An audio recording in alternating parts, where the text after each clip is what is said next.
Doctor வேண்டாம் நிறுத்திக்கன்னா டக்குன்னு நிறுத்திடணும். அதுக்கப்புறம் அதை கண்டினியூ பண்ணக்கூடாது. அதிகமான போதை மருந்துகள், போதை வஸ்துக்கள், பிராண்டி, விஸ்கி, லொட்டில் வஸ்கு இதெல்லாம் சாப்பிட்றாங்க இல்லையா? பீகார்லேருந்து வந்து அட்டகாசமாக தமிழ் பேசி தமிழனை விட எந்த ஒரு கதாநாயக நடிகனுக்கும் இந்த அவல நிலை ஏற்படக்கூடாது. இல்லை சார், ஒருவேளை தனிமை அவர் வந்து ரொம்ப துயரப்படுத்தியிருக்குமா அப்படி சார்? அவருடன் பழகிய நண்பர்கள் எல்லாருமே உஷாராகி இருந்துக்கிட்டான். யாருமே வரல. இது வந்து நடிகர்களுக்கு என்னையும் சேர்த்து தான், மற்றவர்களுக்கு தொல்லை இல்லாமல் போய் சேரும்.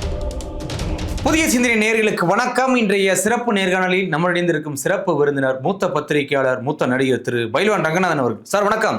என்னை வாழ வைத்துக் கொண்டிருக்கும் யூடியூப் சேனல் நேயர்களுக்கு நன்றியும் வணக்கம். நடிகர் அபிநய் இன்னைக்கு உயிரிழந்திருக்காரு. கிட்டத்தட்ட கல்லீரல் நோயால் பாதிக்கப்பட்டு பல மாதங்களாக தன்னுடைய இறுதி நாட்களை எண்ணிட்டே இருந்திருக்காரு. அவருடைய இறப்பை நீங்கள் எப்படி சார் பார்க்குறீங்க? எந்த ஒரு கதாநாயக நடிகனுக்கும் இந்த அவல நிலை ஏற்படக்கூடாது என்பதை இறைவனிடம் நான் பிரார்த்தனையாக சொல்லிக் கொள்கிறேன். எவ்வளவு அழகான ஒரு நடிகர். சாக்லேட் பாய் மாதிரி பாரு. துள்ளுவது இளமை. துள்ளுவது இளமை, உண்மையிலே துள்ளுவது இளமை நாயகன் அவர் தான். தனுஷ் கிடையாது. தனுஷ் வந்து செகண்ட் ஹீரோ மாதிரி தான். அந்த அளவுக்கு செல்வராகவன் தேர்ந்தெடுத்து அறிமுகப்படுத்தினார். இவர் ஒரிஜினல் வந்து பீகார்லேருந்து வந்து அட்டகாசமாக தமிழ் பேசி தமிழனை விட பீகார்காரரு நல்லா தமிழ் பேசியிருக்காரு. இதில் ஒரு 10 படங்கள் ஹீரோ பண்ணியிருக்காரு. அதுக்கப்புறம் விளம்பர மாடலாக பண்ணியிருக்காரு. டப்பிங்கும் பேசியிருக்காரு. அதான் முக்கியம். பீகாரிலிருந்து வந்த பீகாரி தமிழ் நடிகர்களுக்கு இல்லை தெலுங்கு நடிகர்களுக்கு டப்பிங் பேசியிருக்காரு. கத்தி படத்தோட அந்த கத்தி பட உள்ளனுக்குலாம் அவர் தான் வாய்ஸ் கொடுத்துருக்காராம். ஆமாம், அந்த அளவுக்கு வந்து ஒரு பன்முகம் கொண்ட கலைஞர். அவர் கல்யாணம் ஆகலை. அதாவது ஒருவேளை தனக்கே வருமானம் போதலை, இதுக்கிடையில் எது கல்யாணம் பண்ணிவிட்டு இன்னொரு பொண்ணை நம்மோடு சேர்த்துக்கிட்டு என்று நினைத்திருக்கலாமோ என்னவோ தெரியவில்லை. ஒரு விஷயம் புரிஞ்சுக்கணும். இன்றைக்கி நமக்கு வருமானம் வருதுன்னா அதில் ஒரு பகுதியை சேர்த்து வைக்க வேண்டும். பிற்காலத்துக்கு உதவும். அதுதான் உண்மை. நாம் இன்றைக்கி 2 லட்ச ரூபா சம்பளம் வாங்குகிறோம் இன்னும் சொல்லிவிட்டு தாம் தூம்னு செலவு பண்ணால், வெளிநாட்டு சரக்கை போட்டுக்கிட்டா அது எப்படி வாழ்க்கை பூரணமாகிவிடும்? திடீர்னு உனக்கு மார்க்கெட்டு பண்ண பேனு உட்காந்துட்ருப்பேன், எவனா வாங்கி தர மாட்டானேன்னு நாக்கை சப்பு கொட்டிக்கிட்டு இருக்கணும். எனக்கு தெரிந்து அவருக்கு கல்லீரல் சிதைவு ஏற்பட்டுது. இந்த கல்லீரல் சிதைவு சாதாரணமாக ஏற்படாது. அதிகமான போதை மருந்துகள், போதை வஸ்துக்கள், பிராண்டி, விஸ்கி, லொட்டில் வஸ்கு இதெல்லாம் சாப்பிட்றாங்க இல்லையா? அவங்களுக்கு தான் வரும். அதுவும் வெறுமனை தண்ணி அடிச்சுக்கிட்டே இருந்து சாப்பிடாம விட்டால் அது இன்னும் அதிகமாயிடும். சோறு தண்ணி இல்லாமல். இவர் வந்து நிறைய ஷூட்டிங்கே இல்லாமல் வீட்டில் இருந்தார் இல்லையா? ஆமாம் சார். அப்போ ஃபுல்லாக தண்ணி. அப்புறம் அந்த அறுவை சிகிச்சைக்கு 28 லட்ச ரூபா செலவாகுன்னுட்டாங்க. ஆமாம். உதவி கேட்டு எல்லாத்துக்கும் ஒரு வீடியோ போட்டார். உடனே அவருடைய முதல் பட கதாநாயகன் நண்பர் தனுஷ் போய் 5 லட்ச ரூபா கொடுத்துருக்காரு. அப்புறம் கேபிஐ பாலா போய் 1 லட்ச ரூபா கொடுத்துருக்காரு. இன்றைக்கி நான் இப்போ ஒரு படப்பிடிப்புக்கு போயிட்டு வந்தேன், சினிமா கிறுக்கன் என்ற ஒரு படப்பிடிப்பு. அப்போ அவர்கிட்ட பேசிகிட்டு இருக்கும்போது, ஆமாம் சார், நானும் போய் அவருக்கு 1 லட்ச ரூபா கொடுக்க போனேன். கொடுக்க போகும்போதும் ஃபுல்லாக தண்ணி அடிச்சுட்டு மப்பில் தான் இருந்தார். ஐயோ, எனக்கே மனசு கஷ்டமாக போச்சு. அழைத்து போன பிஆர்ஓ கோவிந்தராஜ்கிட்ட என்னையா அப்படின்னு சொன்னேன். சரி சார், வந்துட்டோம் கொடுங்க அப்படின்னு சொன்னார். அப்படிப்பட்ட சூழ்நிலை தான் இருந்தது என்றார். அப்போது அவர் மேலே இரக்கம் பாருமா. இல்லை சார், ஒருவேளை தனிமை அவர் வந்து ரொம்ப துயரப்படுத்தியிருக்குமா அப்படி சார்? ஏன்னா அப்போ யாருக்கு தனிமை இல்லை? இப்போ கொண்டாடி செத்து போகிறா, அவன் கணவன் தனியாக இருக்கான். அப்போ யாருக்கும் தொந்தரவு இல்லாமல் சாகணும் இல்லையா? கடைசி காலத்தில் இப்படி இழுத்து பறிச்சுக்கொண்டு கிடக்கிறத இல்லை, இன்னொருத்தருக்கு தொந்தரவு இல்லாமல் போகணும். என்கிட்ட என்னுடைய சுகர் டாக்டர் சொன்னார், உங்களுக்கு சுகர் மட்டும்தான் கொஞ்சம் கூட இருக்குது, இப்போ நீங்கள் வேறு எந்த ஒரு ட்ரபிளும் இல்லை, இது அதிகமாச்சுன்னா பல நோய்களை இழுத்துட்டு வரும். ஆமாம். இப்போ உங்களுக்கு உப்பு கண்ட்ரோலில் இருக்குது, சிறுநீரகம் நல்லா இருக்குது, கொலஸ்ட்ரால் இல்லை, இது மட்டும்தான் இருக்குது. ஸோ கண்ட்ரோல் பண்ணிங்க. நாளைக்கு உங்களுடைய ஆதரவு உங்கள் பசங்களுக்கு தேவை, உங்கள் பசங்களுக்கோ உங்கள் மனைவிக்கோ தொந்தரவாக பேரப்பிள்ளை உட்பட தேவை. அதுக்கப்புறம் நான் அந்த எச்சரிக்கையை ஏற்றுக்கிட்டு அதுபடி நடந்துக்கிட்டு இருக்கேன். அதானே உண்மை. டாக்டருடைய எச்சரிக்கை கேட்கணுமா இல்லையா?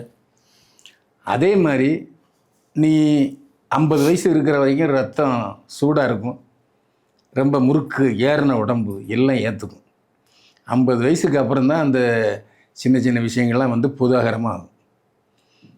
முதல்ல செரிமானம் இருக்காது, அந்த கல்லீரல் அதிகமாச்சுன்னா பசிக்காது, அப்போ வெறுந்தண்ணி தான் போட வேண்டியது. இப்படிப்பட்ட சூழல் அவருக்கு இருக்குது.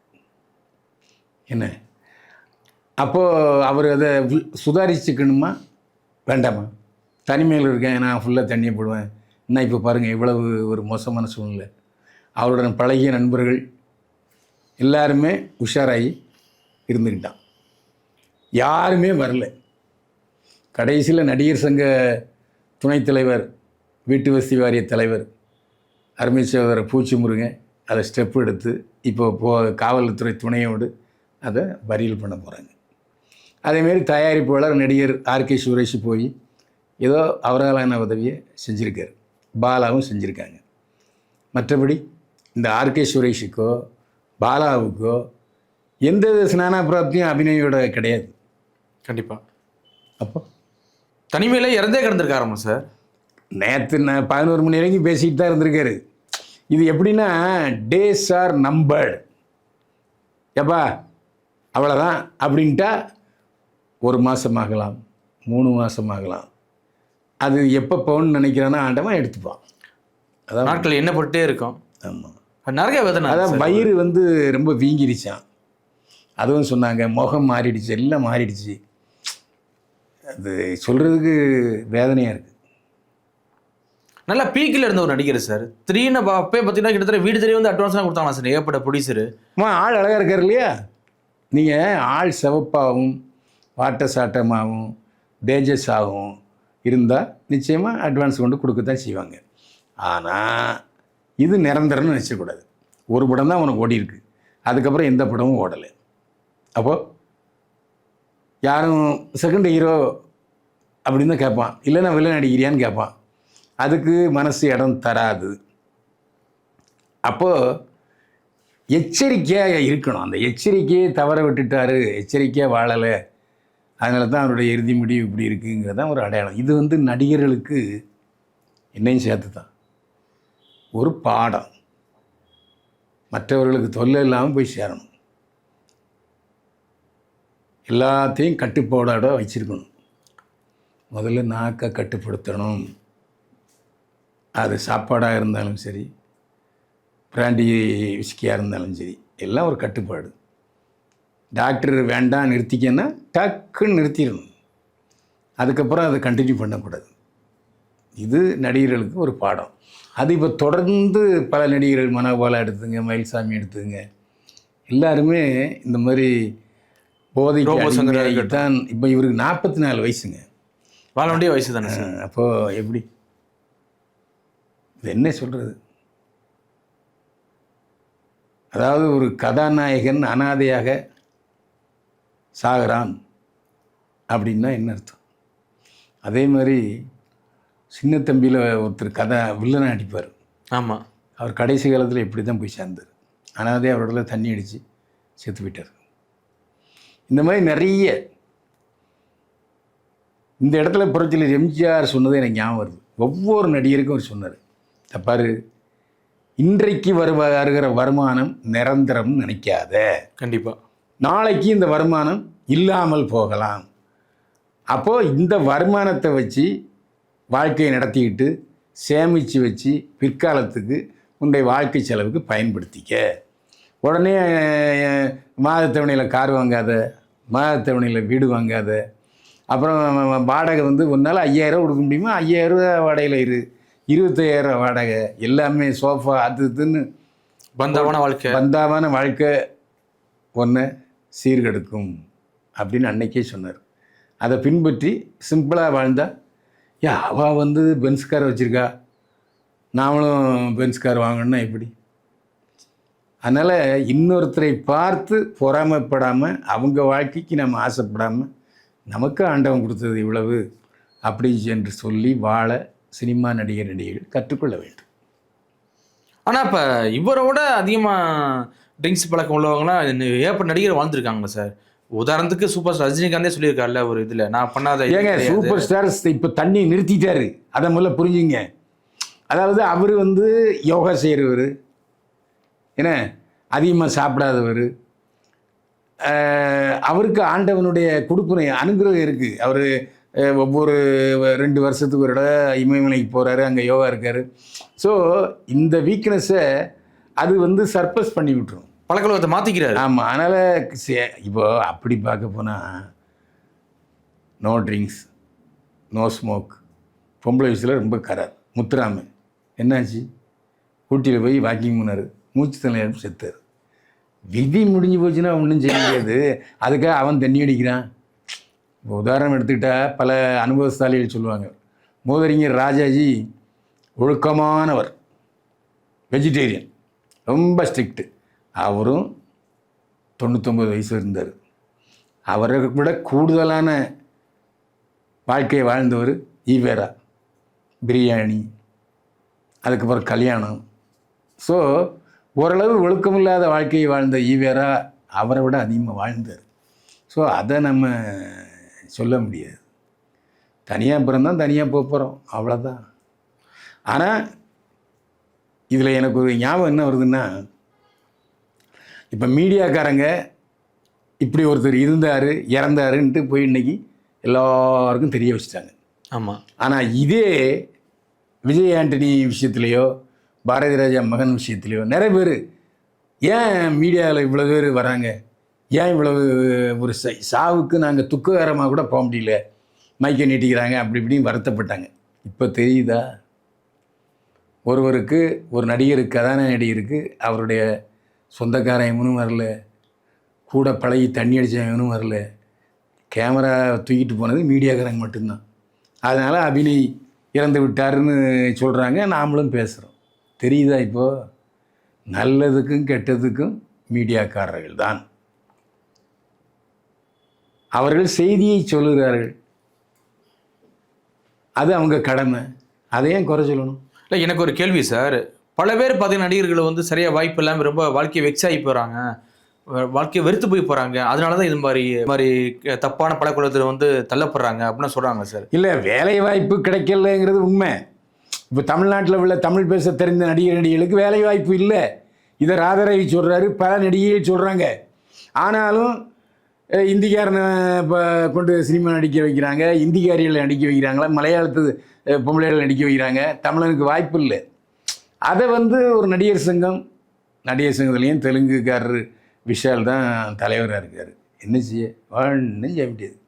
அப்போது தமிழ் தெரிந்தவர்களுக்கு வாய்ப்பு கொடுங்கள்னு அவங்களால போய் பிச்சை எடுக்கும், அதற்கு வேலை வாய்ப்பு தேடுவதற்கும் முடியல. அப்போ நடிகர் சங்கம் ஒரு தயாரிப்பாளர்கிட்ட வேண்டுகோள் வச்சு, கொஞ்சம் இந்த சீனியர் நடிகர்கள், வேலை இல்லாத நடிகர்கள் கொஞ்சம் வேலை கொடுங்க அப்படி என்று கோரிக்கை வைக்கணும். அதையும் தயாரிப்பாளர்கள் நண்பர்கள் யோசித்து வேலை இல்லாதவங்களுக்கு வேலை கொடுக்கணும். இதைத்தான் நம்ம சொல்ல முடியும். இப்போ இந்த சினிமாவில் உச்சமாக இருந்துட்டு இப்போ திடீர்னு வாய்ப்பு இல்லாத போது அவருடைய மனநிலை எப்படி சார் இருக்கும்? இப்போ நீங்களும் இத்தனை வருஷமாக சினிமாவில் வந்து கடந்து வந்திருக்கீங்க, நீங்களும் இதே மாதிரி ஒரு இக்கட்டான சூழ்நிலை தள்ளப்பட்டிருக்கீங்க. அதான் இறைவனுடைய அருட்கொடை, யூடியூப் நேயர்களுடைய ஆதரவு இருந்ததுனால எனக்கு சினிமா கைவிட்டாலும் என்னை யூடியூப் பிளாட்ஃபார்ம் என்னை காப்பாற்றுச்சு. அதனால தான் நான் ஒவ்வொரு பதிவிலையும் என்னை வாழ வைத்து கொண்டிருக்கிற யூடியூப் நெஞ்சங்களே நன்றி வணக்கம்னு நான் சொல்கிறேன். ஸோ இப்படி ஒவ்வொருத்தருக்கும் ஒரு ஆல்டர்னேட்டிவ் பிளாட்ஃபார்ம் கிடச்சிங்கன்னா பிரச்சனை இல்லை. அவன் விதி ஆல்டர்னேட்டிவ் பிளாட்ஃபார்ம் இல்லை. இப்போது அந்த காலத்தில் நிறைய நடிகர்கள் வந்து டப்பிங் கலைஞர்களானாங்க. ஆமாம். அந்த மாதிரி இப்போ உள்ள சூழ்நிலையில் இல்லை. என்ன இல்லை, இவரும் நல்லா டப்பிங் கிடையாது சார், நிறைய இடத்துல பேசியிருக்காரு. ஆமாம். எதனால் ஏதோ ஒன்று கையில் இப்போ டக்குன்னு பிடிச்சிட்டே போயிருக்கலாம்ல. ஒரு விஷயம் புரிஞ்சுங்க, இப்போது இந்த கேரக்டருக்கு இந்த நடிகரை போடுங்க அப்படின்னு ப்ரொடக்ஷன் மேனேஜர்கிட்ட டைரக்டர் சொல்கிறார், சார் அவர் தண்ணியை போட்டு வீட்டில் பட்டு கிடப்பார் சார், வரமாட்டார் சார். முடிஞ்சு போச்சு கதை. ஸோ உங்களுடைய கேரக்டர், நீங்கள் போதைக்கு அடிமையாயிட்டீங்கன்னா அது உலகம் பூரா தெரிஞ்சு போகும். அதை போய் சொல்லுவாங்க, சரி விட்றியா வேற ஆளை பாரு அப்படின்னு தான் சொல்லுவாங்க. அப்போ நீங்கள் உங்களை சரிப்படுத்திங்க இல்லையா? அதனால் அது ஒரு முக்கியம். உடல்நிலையை பேணி காத்து கொள்ள வேண்டும், எந்த ஒரு நடிகராக இருந்தாலும் சரிதான். அதனால் எனக்கு ஆல்டர்னேட்டிவ் வேலை வாய்ப்பு கிடைச்சிதுங்கிறதுக்காக எல்லாருக்கும் கிடைக்குங்கிறது கட்டாயமும் இல்லை. இன்னைக்கு நிறைய வேலையற்ற வழக்கறிஞர்கள் யூடியூபர்களாக தான் இருக்காங்க. எனக்கு தெரிந்த நிறைய ஜாமீன் வக்கீல்கள் இன்றைக்கி யூடியூபுக்கு வந்து கச்சா அமைச்சான்னு பேசிக்கிட்டு இருக்காங்க. அதை வந்து நான் தப்புன்னு சொல்ல மாட்டேன், பிழப்பு. அப்புறம் ஆனால் இப்போ அதே சமயத்தில் சார், இப்போ இந்த தொடர்ச்சியாக நடிச்சிட்டு திடீர்னு ஒரு வாய்ப்பு இல்லாத போது அதை மேனேஜ் பண்ணுவாங்க, தைரியம் இருக்குமா சார்? எப்படி சார் ஒரு நடிகரா தைரியம் உங்களுக்கு அந்த கேப் இருந்துச்சா? அப்படி நீங்கள் தொடர்ச்சியாக படம் பிஸியாக நடிச்சிட்டு திடீர்னு ஒரு 10 நாள், ஒரு மாதம், 2 மாதம் இல்லை. எனக்கு வந்து கொரோனா டைமில் முழுக்க வேலை வாய்ப்பு இல்லை. அப்போ தான் என்னை வந்து ஒரு நாளிதழ் நிறுவனம் நடத்தின யூடியூபுக்கும் பிரபலமான யூடியூபுக்கும் என்னை கூப்பிட்டாங்க. அந்த கொரோனா டைம்லேயும் நான் ஸ்கூட்டரில் போய் பேசி என்ன நிலைநிறுத்திக்கிட்டேன். அந்த கொரோனா டைமில் பத்திரிகைகள் கிடையாது. ஸோ யூடியூப்பு என்னுடைய செய்திகளை கேட்க ஆரம்பித்தாங்க, எனக்கு நேரில் உருவானாங்க. இதான் நான் வந்த வரலாறு. அதுக்கப்புறம் பார்த்திங்கன்னா இன்றைக்கி காலையில் கூட நான் சினிமாவுக்கு இருக்குங்கிற படப்பிடிப்பில் கலந்துக்கிட்டு தான் இப்போ வந்திருக்கேன். மாதத்தில் ஒரு 4 நாள் சினிமா கூப்பிடுவாங்க. அதில் ஒன்று பத்திரிகைக்காரராக இருக்கும், இல்லை சினிமா சம்மந்தப்பட்ட வேஷமாக இருக்கும். சரி, வந்த வரைக்கும் லாபம் எவ்வளோயா சம்பளம் தரேன்னு சொல்லிட்டு நான் அடிச்சுட்டு வந்துட்டுருக்கேன். அந்த 4 நாள் வருமானம் எனக்கு போதாது. அதனால் அரசனை நம்பி புருஷனை கைவிடக்கூடாதுங்கிறதுக்காக யூடியூப்பில் நான் பேசிகிட்டு இருக்கேன். என்னுடைய அனுபவத்தை நான் சொல்கிறேன். வாய்ப்பில்லை அது சமயத்தில் யாரும் தோண்டு போகக்கூடாதுன்னு சொல்கிறீங்க சக நடிகர்களுக்கு? ஆமாம். வேறு இப்போது நிறைய நடிகர்கள் வந்து எனக்கு தெரிஞ்சு சினிமா ஏஜெண்டாக இருக்காங்க. சினிமா ஏஜெண்ட்னா நல்ல தரமான கதாநாயகிகளை தேர்ந்தெடுத்து கொடுக்குறது அப்படிலாம் இருக்கிறாங்க எனக்கு தெரியும். ஆல்டர்னேட்டிவ் சினிமா ஓரியன்ட் ஜாபே அவங்க வேறு மாதிரி பார்த்துட்டு இருப்பாங்க. டப்பிங் இன்சார்ஜ் பண்ணுறவங்களாம் இருக்காங்க. அந்த மாதிரி ஒரு தொழிலை தேர்ந்தெடுத்துக்கணும். சரி, ஒருவேளை நம்ம லட்சக்கணக்கில் சம்பாதிச்சிட்டு இருக்கோம், இப்போ ஒரு 10,000 தான் வருதுன்னா அதை வச்சு அட்ஜஸ்ட் பண்ணி வாழ்க்கை நடத்திக்க கற்றுக்கணும். கண்டிப்பாக சார். மறைந்த நடிகர் அபிநய் அவர்களுக்கு ஆழ்ந்த இரங்கலை தெரிவிச்சுக்கலாம். மிக்க நன்றி சார். மீண்டும் சந்திப்போம். வாழ்க வளமுடன்.